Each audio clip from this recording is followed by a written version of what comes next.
Before time, before space, there was vibration, and from that vibration came form. Vedic Harmonics reveal that sound is the blueprint of creation.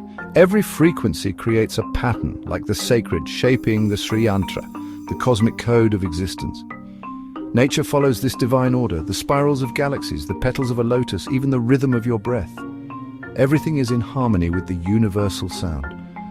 When we chant, when we meditate, we don't just make sound, we become sound. We attune ourselves to the very fabric of the cosmos. This is Vedic Harmonics, the sound of sacred geometry, the rhythm of creation. Are you ready to listen?